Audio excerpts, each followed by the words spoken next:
Olá, seja muito bem-vindo a mais um episódio do Planeta Campo Talks.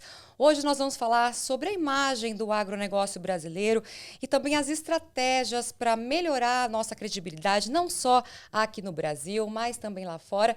Principalmente nesse ano, né, gente? Esse ano de COP30, de Cúpula do Clima da ONU, aqui no Brasil, onde os olhos do mundo estão voltados para a gente. Para isso, então, quem está aqui comigo hoje é o Ricardo Nicodemos. Ele é especialista em planejamento estratégico e de marketing, também presidente da BMRA, que é a Associação Brasileira de Marketing Rural e Agro, e conselheiro do MARC Exalc USP. Seja muito bem-vindo, Nicodemos. É uma honra tê-lo aqui hoje. Muito obrigado. É um prazer estar aqui com vocês para falarmos de duas grandes paixões, comunicação e agro. Eu queria começar aí com a sua trajetória, Nicodemos. Você, né, que é especialista em agro, também em marketing. Sua formação é marketing. Há quanto tempo trabalha em agro? Conta aí pra gente sua trajetória. Claro. Bom, eu comecei minha trajetória em comunicação trabalhando em agência. E foi em agência que eu conheci o agro. Eu passei a atender uma conta de um grande laboratório que tinha uma divisão de saúde animal e que atendia a pecuária. E foi aí que eu tive a experiência de ir a campo, de construir projetos, de trabalhar com campanhas. Em seguida, a agência onde eu trabalhava conquistou a conta de uma indústria focada em agricultura. E aí eu tive a possibilidade, efetivamente, de conhecer os dois grandes segmentos do agronegócio, pecuária e agricultura. Mas nessa época eu já trabalhava para indústrias de alimentos. Então, ter conhecido o agro, atendendo a indústria de alimentos e a partir daí atender os dois setores, para mim foi muito importante porque tive a oportunidade de conhecer toda a cadeia produtiva, né, da ponta a ponta, quer dizer, desde da raiz da matéria-prima até efetivamente a transformação. E de lá para cá a gente só vem aprimorando, conhecendo. Eu costumo dizer que você não sabe tudo de uma vez só, você vai aprendendo. E o agro é isso, né? Ele tem essa questão da experiência diária, né? Nada é como ontem, tudo pode Vai mudar. mudando sempre, né? Exato, você tem variações que fogem ao teu controle, né? O produtor ele é extremamente colocado à prova no dia a dia. Ele sofre com as mudanças de clima, sofre com questões relacionadas às intempéries, enfim. Indústria a céu aberto, que Exato. acaba influenciando também o mercado e tudo mais, né? Acredito também que, como a gente está falando aqui, né, que muita coisa vai mudando, inclusive diariamente é assim, né? Acredito. Conta pra gente de lá para cá. Você falou de 28 anos, né? 28 anos, exato, 28 anos. Acredito que os desafios foram se renovando também, né? O que a gente consegue destacar desses desafios do desenvolvimento do agro de lá para cá? São grandes aprendizados e especialmente eu acredito esses aprendizados a experiência de campo. Eu aprendi muito como produtor rural e eu entendo que todo profissional de marketing e de comunicação que hoje trabalhe em uma indústria voltada ao agronegócio, ele tem por obrigação colocar o pé na terra, efetivamente conhecer o dia a dia do produtor rural. Não o dia a dia que a gente vê em séries, que a gente vê em novelas, não. É aprender efetivamente a conviver com o produtor, é participar de dias de campo, entender os desafios que esses heróis sem capa são colocados na rotina, aí, na labuta do trabalho. E colocaria o seguinte também, é necessário que você conheça todos os perfis de produtores, né? O pequeno produtor, o médio produtor e os grandes produtores. Eu costumo dizer que todos os produtores, não importa o seu porte, são produtores familiares. Todos têm como princípio vir de legados, né? Você conhece as histórias foi de avô para pai, de pai para filho, e hoje nós estamos aí numa nova geração entrando no campo, assumindo o campo, reconhecendo a importância do campo e, mais do que isso, renovando aquilo que precisa renovar. E geralmente aquele grande produtor foi um pequeno produtor, então, um dia, né? Exato. Nós conhecemos, eu particularmente conheço histórias fantásticas que não são contos de livro, são a vida real de produtores que, por exemplo, vendiam ovos com uma Kombi velha, comiam sanduíche com refresco, porque não tinham dinheiro, e hoje são grandes produtores, são exemplos de produtores. Tamanha a força de vontade, o brilhantismo, o empreendedorismo e, acima de tudo, a vontade de crescer. Eu inclusive, creio que chegamos até aqui pela vontade de crescer de todos os nossos produtores. De todos, né? Ô Nicodemos, então, para comunicar o agro, você precisa estar vivendo a realidade do agro. Então, tem que pôr ali a botina e ir a campo. Foi assim a sua história? Sim, e tem sido. Foi assim? Não, tem sido. Porque a cada viagem que faço, a cada visita a campo que faço, porque uma informação importante, hoje eu sou o presidente da BMRA, mas continuo na minha agência, sou head de planejamento. Então, nós temos projetos que me fazem ir a campo para poder conhecer um pouquinho de uma realidade ou outra dentro de um cliente que estejamos fazendo algum projeto. E isso é super importante porque acabo trazendo essas experiências para dentro da associação, e aí nós compartilhamos isso com a nossa diretoria e compartilhamos isso com os nossos associados. Perfeito, até porque, né, você vai comunicar, você tem que comunicar algo real, né? Não é a gente passar pano para o agro, falar bem do agro, se não é a verdade. Então a gente vai, comprova, vê ali, conversa com os produtores, vê os desafios, o que está fazendo certo, o que está fazendo errado, e acaba comunicando isso de maneira real. Vamos falar um pouquinho de COP? Claro. Nicodemos, um ano muito importante para o Brasil, né? A gente está recebendo aqui a cúpula do clima da ONU pela primeira vez, um super desafio para a gente, ou seja, os olhos do mundo todo estão voltados para a gente. O que isso representa para o Brasil? Como que a gente pode aproveitar essa oportunidade e principalmente o agro? Claro. Primeiro, eu queria lembrar de um fato interessante. O conceito da COP, ele foi fomentado inicialmente no Brasil, na Eco 92, em 1992, no Rio de Janeiro. Então, a ideia da COP ela foi fomentada no Brasil, em 92. A primeira COP, a COP 1, foi realizada em Berlim, e 30 anos depois, estamos recebendo aqui o conceito que ajudamos a fomentar em 92. Eu entendo que, durante todos esses 30 anos, nós tivemos muitas oportunidades de nos mostrarmos como, primeiro, o país que recebeu e ajudou a criar o conceito. Mas nós nunca falamos isso. O que a gente ajudou a implementar e faz parte desde então. Exato, isso deveria ser emblemático, né? O conceito de COP ele foi discutido no Brasil em 92, onde se reuniam mais de 190 países.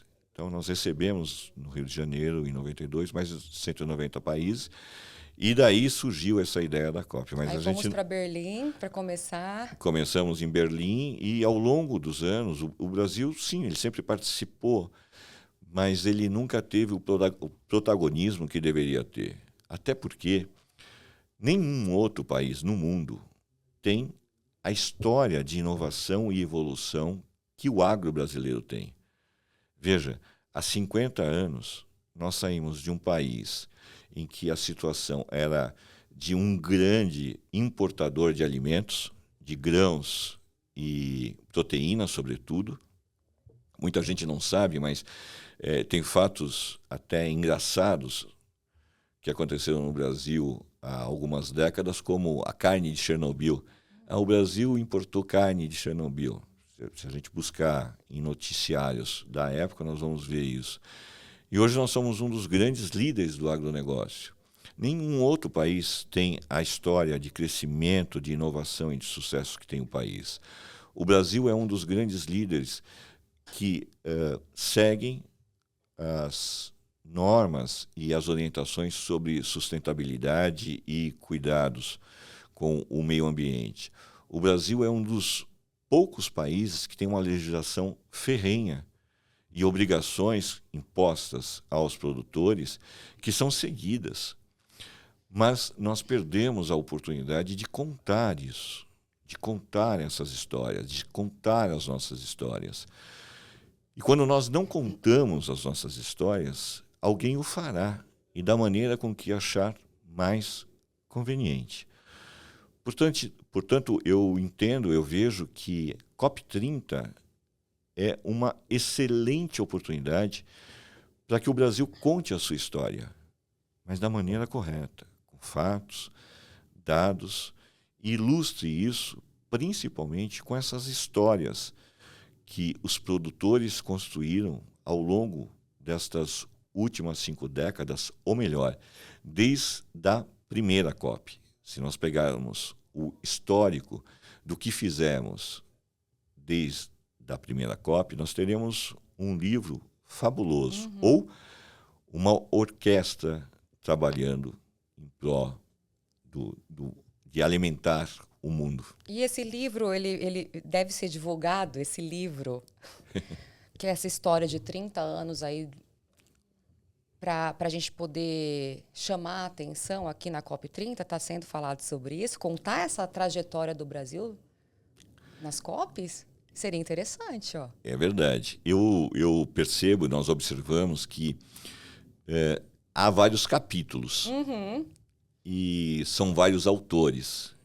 O que falta é juntar esses autores e esses capítulos, ou seja, nós temos cadeias produtivas trabalhando isoladamente, fazendo um excelente trabalho, mas precisam se juntar, precisam se unir, precisamos ter uma mensagem uníssona, uma mensagem do setor. O setor ele precisa conquistar a sua soberania quando se trata da questão da narrativa, quando se trata da questão da sua história. O setor ele é soberano, ele chegou aonde chegou, se tornou um dos grandes líderes mundiais e ele renegou a questão da comunicação. É como se nós tivéssemos uma grande indústria de inovação, lançássemos produtos excepcionais, sustentáveis, aliados com o desejo do consumidor moderno, mas não o comunicássemos. Ninguém conhece. Ninguém conhece. A gente tem, mas ninguém sabe que existe. Exato. Então, vem aquela máxima de por que se vende mais ovos de galinha do que de pata? Porque galinha faz o anúncio. É importante nós criarmos a nossa narrativa de forma uníssona. Então, a COP30, sem dúvida, seria um grande palco para que isso pudesse ser colocado à mostra. Talvez foram 30 anos de oportunidade, mas faltou essa união de setores, de repente, para comunicar. Mas agora a gente tem essa oportunidade, né, de comunicar isso agora. O que tem sido usado de estratégia, então, agora, para a gente aproveitar esse momento do Brasil? Veja, nós temos diversas iniciativas, boas iniciativas, mas fragmentadas. Uma das iniciativas que nós entendemos que é um bom caminho foi uma pesquisa que, inclusive, a ABMRA encabeçou, apoiou e serviu como orientadora, que é a pesquisa Percepções sobre o Agro que Pensa o Brasileiro. Esse foi o maior estudo já realizado no país e que efetivamente foi buscar o entendimento do que pensa o brasileiro sobre o agro. Porque o que é que nós pensamos? Qual é a ideia? Se nós tivermos a opinião pública a favor do agro, admirando o agronegócio do seu país, nós seremos imbatíveis. Porque quando você tem a opinião pública, você, de certa forma, constrói a sua imagem, você brinda a sua imagem. Estou curiosíssima para saber da pesquisa. E essa pesquisa, ela nos mostrou muita coisa. Ela nos mostrou, por exemplo, que o Brasil, nós podemos dividir os brasileiros em 3 grandes grupos, ou 3 grandes clusters, como se diz em marketing. Os favoráveis, os desfavoráveis e os neutros. Cada um desses grupos ele tem uma quantidade enorme de brasileiros. Enorme de brasileiros. Agora, a pesquisa nos mostrou algumas coisas muito importantes, alguns dados muito importantes e alguns alarmantes. Um deles é que, dos desfavoráveis, 51% tem entre 15 e 29 anos. Ou seja, nós temos uma geração de jovens, uma grande geração de jovens, um universo grande de pessoas aí nesse grupo, que se declara desfavorável ao agro. O grande ponto é que essa é a geração que daqui a um pouco vai assumir a liderança de empresas, de governo, enfim. E que hoje vê o agro como um setor que faz mal. Porque a pesquisa também nos mostrou que são 3 fatores que podem levar uma pessoa a ser desfavorável ao agro. O primeiro é a distância social. O que é a distância social? Eu não tenho um amigo, um parente que trabalhe no agro e que possa me trazer a informação correta. A segunda é a carga de informações, de fake news, que eu recebo diariamente. O que eu ouvi falar. Exato. E isso vai reverberando. Então, é mais ou menos o seguinte: uma artista, uma cantora, um cantor que tem 60 milhões de seguidores, diz qualquer coisa sobre o agro, diz algo ruim sobre o agro. Isso vai reverberar. E um vai dizer para o outro, e um vai contar para o outro. Então, esse é o segundo possível fator. E o terceiro fator é a distância física. O que é isso? Eu não tenho um parente, eu não conheço ninguém que tenha um sítio, uma chácara, eu nunca passei as minhas férias num hotel fazenda, então eu não tenho a experiência do campo. Eu não sei exatamente o que é o campo. Quando você junta esses 3 fatores, isso é a fórmula para tornar uma pessoa desfavorável. Uhum. Como é que nós lidamos com isso? O que nós precisamos fazer para amenizar isso? Não adianta combater, porque a pesquisa também mostrou que os brasileiros eles não querem um combate. Não é isso. Vou lá enfrentá-los, não é bem isso. Não. A estratégia é você convidar, é você ser amistoso. Então, primeiro trabalhando efetivamente com a comunicação. E o setor tem que se comunicar.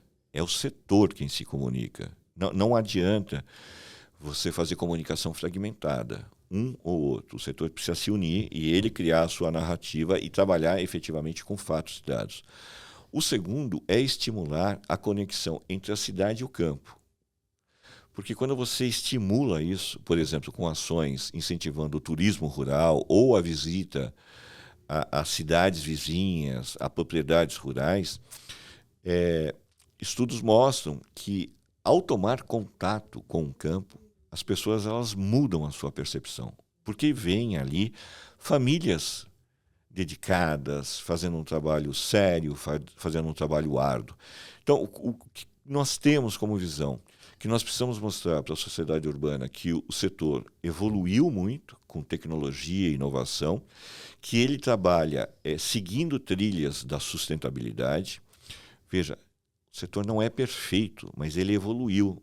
E o brasileiro precisa entender essa evolução, que é uma evolução contínua. Continuamos a evoluir. E o grande ponto, então, assim, nós evoluímos, usamos tecnologia e inovação, é um setor moderno hoje, mas, acima de tudo, nós temos famílias no campo cuidando das famílias da sociedade urbana, aqui da cidade. E quando você coloca essa imagem da família lá, cuidando da família aqui, que provém o meu alimento, você gera conexão. Você gera uma conexão de empatia. O que nós precisamos fazer é fazer essa conexão, é mostrar Trazer isso. esses jovens para o campo. Exato, exatamente. E quem foram os favoráveis, no caso, a faixa etária, ao setor, na pesquisa? Nós temos um grande número de adultos, né? Sai essa faixa etária de jovens, porque, veja, o que nós falamos é que 51% é desfavorável. Uma grande parte desses jovens, ou seja, 30 e poucos por cento, são favoráveis. Sim, Então, jovens dos ainda. jovens ainda. E aí a grande maioria são adultos. São pessoas com uma faixa etária maior, né? São os adultos. O que nós precisamos fazer é ter uma comunicação uníssona, criando mensagens adequadas, porque a mensagem que eu levo para o jovem, a mensagem é a mesma, mas a forma e o formato que eu falo com os jovens é diferente da forma com que eu falo com o adulto. Então, quando eu falo com o jovem, eu preciso ter uma linguagem jovial e fazer conexões com o dia a dia desse jovem. Quando eu falo sobre o agro, para o jovem, eu preciso falar sobre inovação, sobre tecnologia, que o agro evoluiu, desconstruir mitos que foram criados ao longo do tempo, contar a verdade, contar a história por inteiro. Vou te dar um exemplo sobre isso. Quando eu digo que o Brasil é um dos grandes utilizadores, se não o maior em alguns períodos, de defensivos agrícolas, ou como chamam, agrotóxicos, essa não é uma mentira. Essa é uma meia-verdade. O fato é que quando eu digo que o Brasil é o único país que tem mais de 2 safras, que é um país tropical, portanto muito vulnerável, mais vulnerável que outros países a pragas, a doenças. Quando eu digo que nós temos diversas culturas, mais do que muitos países reunidas, quando eu digo que nós aumentamos a nossa produtividade e por isso eu utilizo muito mais defensivo. Uma informação importante que a gente não pode esquecer. O Brasil é um dos países que menos utiliza defensivo por hectare plantado. Ou seja, quando eu coloco toda essa história, e ao final dessa história eu digo que por isso o Brasil é um dos países que mais utiliza defensivo agrícola, isso faz todo sentido. E desconstrói aquela ideia de que somos os grandes utilizadores. Claro, temos uma razão. Olha o nosso tamanho, né? Exato, temos uma razão para isso. E mais do que isso, o que eu tenho feito em algumas palestras em universidades para estudantes, quando tem um grande número de jovens, eu faço uma brincadeira. Eu pergunto quem tem carro naquele grupo e pergunto se eles gostam de trocar o óleo do carro, se eles acordam predispostos a trocar o óleo do carro, a perder o seu tempo, a gastar dinheiro. Evidentemente que ninguém quer isso. Então eu digo, olha, o produtor também não quer gastar nem tempo e nem dinheiro aplicando o defensivo. Isso é muito caro, isso é muito trabalhoso. Se ele pudesse, ele não faria isso. Portanto, ele faz o mínimo necessário para poder proteger. Então, são essas histórias que nós precisamos mostrar e criar sentido. Inclusive os próprios jornalistas, né, Nicodemos? Quando ele vai transmitir a mensagem, a forma que ele passa essa informação, que é uma informação verdadeira, mas a forma que ele passa é entendida da forma que ele quiser, né? Então, de maneiras diferentes.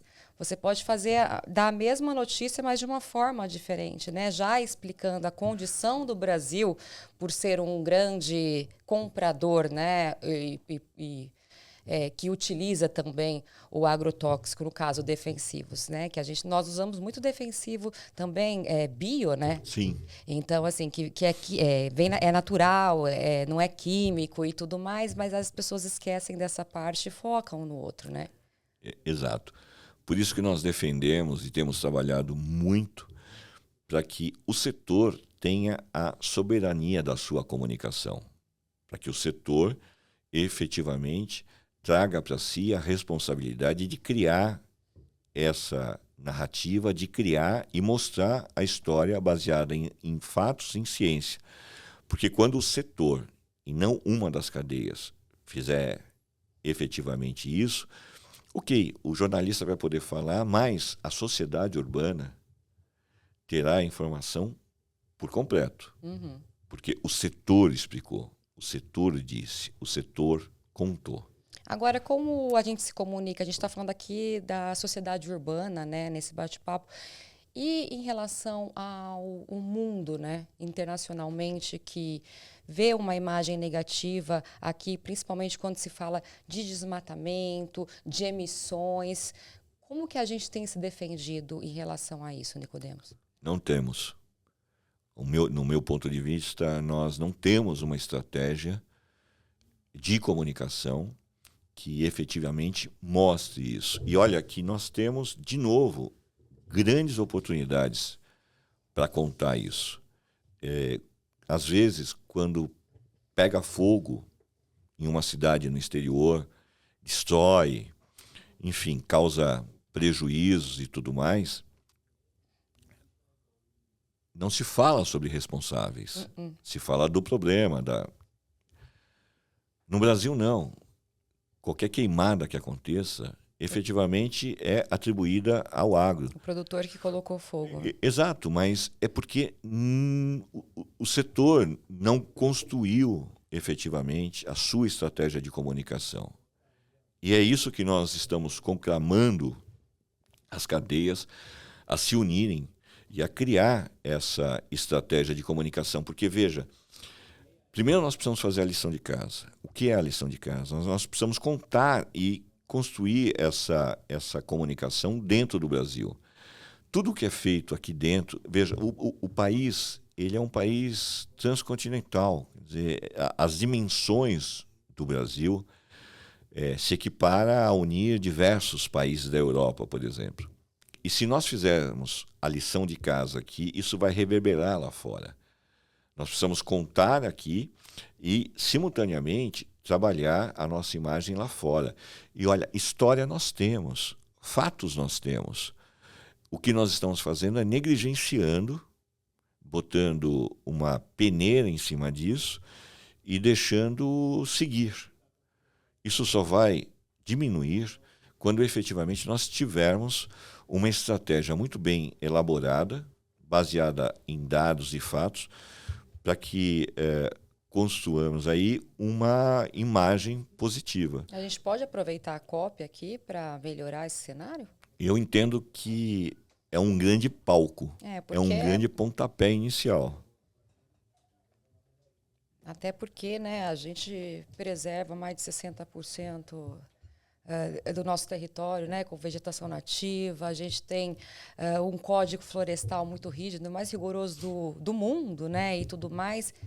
Como que a gente conta tudo isso para quem vai estar aqui, para os 190 países que vão estar aqui no Pará, né? E vão estar na região da Amazônia ainda, conhecendo de perto, né, os nossos projetos e o nosso meio ambiente. Exato.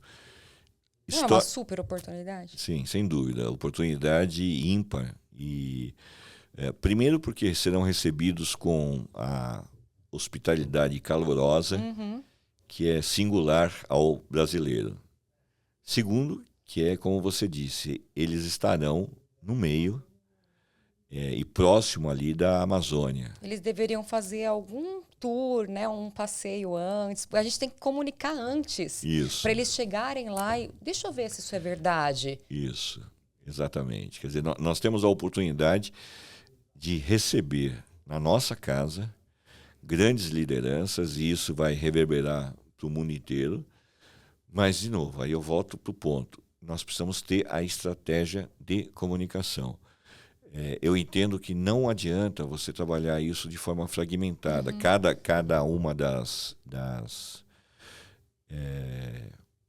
cadeias produtivas trabalhando separadamente. Isso é importante, mas ao final dessa história, e aqui fazendo referência até àquela ideia que falamos sobre o livro, os países têm que sair daqui com um livro debaixo do braço, com tudo o que nós fazemos de bom de tudo que nós fazemos de mitigação para o clima, porque isso é bastidores. Nós temos grandes profissionais experientes, trabalhando em cima de busca de soluções. Só que nós não contamos isso, nem para o brasileiro, nem para o estrangeiro. O que nós fecha muito mercado para a gente, né, o estrangeiro. Exato, exatamente. E nós precisamos entender que há aí a geopolítica comercial. Há um jogo de interesses comerciais. Evidentemente que há. O Brasil, ele é frente para todos os países. Nós somos, sob o aspecto comercial, grandes concorrentes. Somos ameaça comercial para todos os países. E continuaremos a ser. A gente sabe que alguns países dificultam de propósito. Claro, porque fazemos frente aos interesses comerciais deles. Agora, isso de certa forma faz parte do jogo. O que nós não podemos é ficar nos lamentando. O que nós precisamos fazer é criar estratégias, assim como foram criadas há 50 anos por visionários como Alisson Paulinelli, que vislumbrou a questão da agricultura tropical e o quanto a gente poderia crescer. Nós podemos crescer muito, nós podemos ser referência em questão de produção sustentável, como somos. É que não se mostra os bastidores, mas anualmente algumas milhares de pessoas vêm para o Brasil para aprender como o Brasil chegou até aqui. Só que isso não é mostrado, mas é fato, está no campo. Você tem muitos países estudando o que o Brasil fez e não vão conseguir fazer o que o Brasil fez porque o Brasil é único. Nós temos características e peculiaridades que Deus nos deu. E vamos combinar também que o Brasil tem a Embrapa, né? Exato. O nosso grande trunfo. Nosso grande trunfo que ajuda muito aí nesse desenvolvimento com muita pesquisa, né? Então, Exato. não é para qualquer país, não. Somos nós que temos. Vale a gente falar também, a gente está falando, né, de COP, de mudar essa imagem do Brasil. O que cada um de nós, né? O que a gente pode fazer? O Canal Rural, inclusive, Nicodemos, vai estar lá na COP no Pará durante os 11 dias ali, né, de cúpula do clima, com várias ações para ajudar a mudar a imagem. Nós, como comunicadores, vamos fazer a nossa parte também. Inclusive, o nosso fórum Planeta Campo 2025 vai ser um fórum especial, direto lá de Belém do Pará, de dentro da COP e tudo mais. E a gente espera ser visto não só pelo país, que a gente já é, né, referência aqui, mas para o mundo todo, né? Então, vamos aproveitar esse momento para comunicar o agro e aproveitar que está o mundo todo reunido, não é mesmo? Sem dúvida. É um momento ímpar, único, é um grande palco e que nós precisamos ensaiar. Né? É um palco em que temos a possibilidade de apresentar uma grande orquestra, muito bem afinada, muito bem alinhada e causar uma excelente impressão para o mundo inteiro. Olha, e estamos juntos com a BMRA, viu, Nicodemos? Conte com a gente, juntos somos mais fortes. A gente fala dessa importância da união dos setores, né? E vamos aí, estamos juntos nessa jornada aí de comunicar a verdade do agro, porque a gente também, o Nicodemos, foi ali a campo conhecer, vai até hoje, né? Porque as coisas vão mudando, vão se desenvolvendo e a gente tem que acompanhar, né? Exatamente. E nós também, a gente faz a mesma coisa. Nós, jornalistas, a gente vai, veste a botina, vai conhecer as histórias dos produtores, vai ver como que eles estão produzindo, que tipo de tecnologias eles têm utilizado, né? Se eles estão regulamentados, a gente ajuda os produtores a se regulamentarem, justamente para estarem na lei, para fazerem tudo certinho. E a gente tem visto que sim, que o produtor tem feito a lição de casa. É verdade. Não é mesmo? Agora, antes da gente finalizar, então, eu queria que você deixasse um recado aí, né? Uma mensagem, que mensagem que o agro ele vai deixar, né, na sua visão aí, nessa COP30 e um pouquinho da BMRA também, aproveitar esse momento. Claro, com prazer. Bom, a BMRA ela é uma associação que, em junho passado, completou 45 anos. Há 45 anos, nós trabalhamos fomentando as boas práticas do marketing e da comunicação. E uma das nossas grandes missões é ajudar toda a cadeia produtiva do agro a se comunicar mais e melhor. Então, nós entendemos que a máxima, juntos nós vamos mais longe, nós construímos pontes, nós aplicamos isso no nosso dia a dia. E é o que nós temos feito, unido à cadeia produtiva. Então, uma das grandes características da BMRA é que ela é a única associação voltada ao marketing e à comunicação. Ela engloba, contempla todo o ecossistema do marketing. Então, lá nós temos como associados anunciantes, agências de propaganda e veículos de mídia. Isso nos dá uma visão bastante abrangente, nos dá toda a experiência e conhecimento para poder levar soluções. Como nós somos uma entidade, uma associação transversal, nós não fazemos advocacy, significa que nós ajudamos as demais associações com as suas dores de comunicação. E, nesse sentido, juntar as associações faz parte aí da nossa missão, faz parte do nosso trabalho. Assim também como apoiar iniciativas como essa do Canal Rural, que é singular, que é extremamente necessária, porque vocês são a voz do setor. Se vocês não fizerem, ninguém o fará.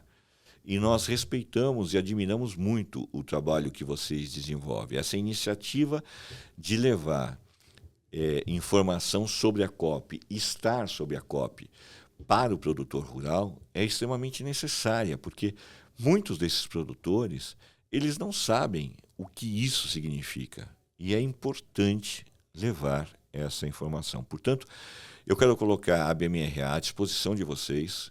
Contem conosco, contem com as nossas ferramentas, contem com as nossas pesquisas. Nós temos a pesquisa que nós apoiamos percepções sobre o agro que pensa o brasileiro, mas nós também temos a pesquisa Hábitos, a pesquisa ABMRA, Hábitos do Produtor Rural, que mostra efetivamente o que é qual é a visão do produtor e o que ele faz no dia a dia. E eu posso te afirmar que os nossos produtores declaram que tem uma grande preocupação pelas necessidades relacionadas à sustentabilidade e ao meio ambiente. Muito diferente do que se pensa, eles hoje têm consciência dessa importância e dessa necessidade. Portanto, o trabalho que vocês desenvolvem de levar informação para eles, de levar essa consciência, eu entendo que vocês estão acertando. Então, contem conosco, estamos juntos, estamos na COP, estamos em outros projetos juntos. Conte conosco também. Muito obrigada, viu, Nicodemos? Até a próxima. E numa próxima a gente fala sobre esses outros estudos, essas outras pesquisas de vocês, tá bom? Sem dúvida, estamos à disposição. Até a próxima. Tchau, tchau. Tchau, tchau. Bom, e o Planeta Campo Talks fica por aqui. A gente se vê na semana que vem com mais um episódio. Tchau, tchau.